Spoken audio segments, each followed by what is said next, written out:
Labas. Sveikinu sugrįžus į dar vieną praktinį eksperimentą, kur važiuojame jau su 18 dalimi, reiškia 1,5 metų investuojam kiekvieną kartą į 3 skirtingus portfelius. Jeigu net pirmas kartas, kad prisijungėt, visas grojaraštis yra paleistas, bet idėja labai paprasta. Investuojame į S&P 500, investuojame į visą pasaulį, investuojame į aktyvių akcijų portfelį. Kabliukas, kad S&P 500 ką tik aplenkė mano aktyvių akcijų portfelį, tai reikia kažką dėl to daryti.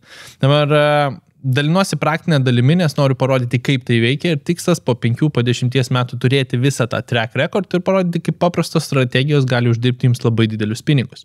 Tai jeigu pirmą kartą matote šitą kanalą, aš esu Emilis ir per praktikas bandau parodyti, kaip savarankiškai galite pradėti investuoti. Tai šokam iš karto į ekraną, pasidalinsiu visą praktiką, truputį pakomentuosiu, ką perku ir kodėl. Gerai, tai dabar matote mano pagrindinį portfelį, tai tas 65 000 čia būtent pagrindinėme portfelėje, bet to pačiu mes turime atskiras sąskaitas, kaip matote, 3 skirtingiem pasirinkimam.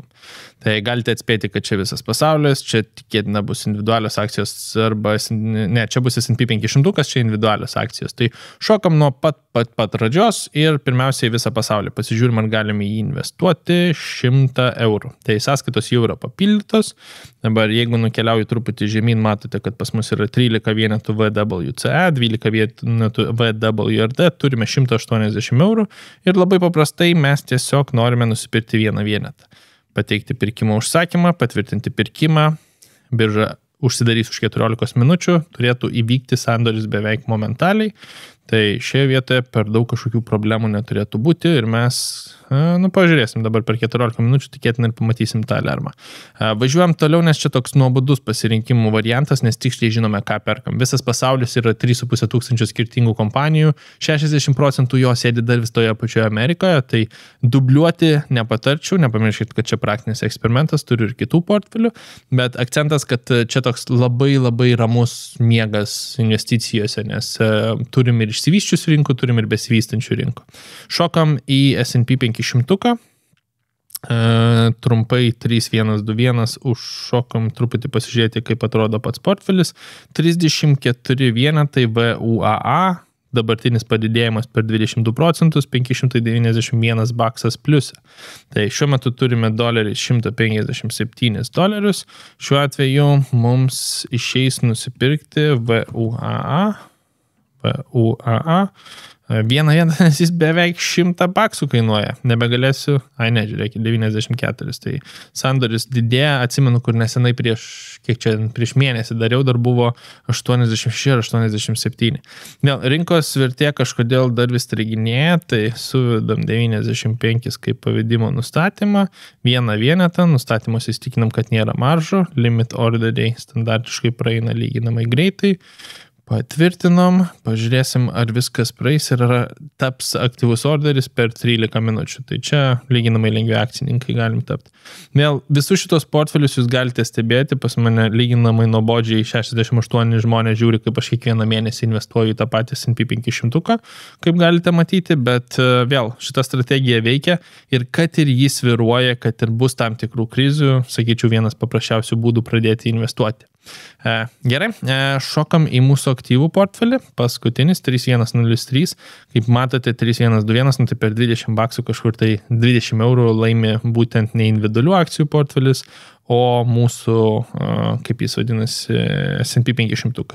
Tai per visą laiką jis sėdi 0,5 minuse, bet čia aš visą laiką sakau, kad nelabai teisinga žiūrėti į šitą vietą, nes sandoriai turėjo tam tikrus fiksus. Tai turėjo minusų, bet turėjom ir gan draugiškų pliusų ir tai neparodo tame pliuse minuse iš tiesų. Tai mes jeigu realistiškai pasižiūrėtume, čia būtume geresnėje situacijoje. Gerai, važiuojam toliau, tai šiuo metu kokios kompanijos? Babo, Google'as, Freedom Holdingas ir Realty Income. Realty Income man labai patinka, bet jį jau 45% šito portfelio užima, tai aš biškį prisibijau pasiimti papildomų rizikų šioje vietoje, bet aš manau, kad FRHC dar turi vietos ir paraleliai pasižiūrim, kiek mes turime kapitalą. Tai išsiverčiam eurus pirmiausia, nukeliaujam į prekybą, išverčiam mainai, max, patvirtinti, $374 ir nukeliaujam apsipirkti FRHC 2 vienetus, patvirtinti pirkimą. Super, rinkos pavedimų iš karto įvyko ir dabar mes turime papildomai kiek 212. SCHD yra ETF-ų, tegu pinigai sėdi, man toks geras priminimas, priemam KID ir pasiemam irgi 2 vienetus, nes labai paprastai išsigryninam, kad pinigai neturėtų sėdėti tiesiog for the sake of sėdėti. Tai Schwab US Dividend Equity yra top 100 Amerikos dividendinių kompanijų, tai dabar cash'ą turėtume turėti minimaliai ir visi pinigai yra įdarbinti, nes kol pinigai yra neįdarbinti, tol jie sėdi ir nieko neveikia, o S&P 500 pradeda mus lenkti. Tai tiek.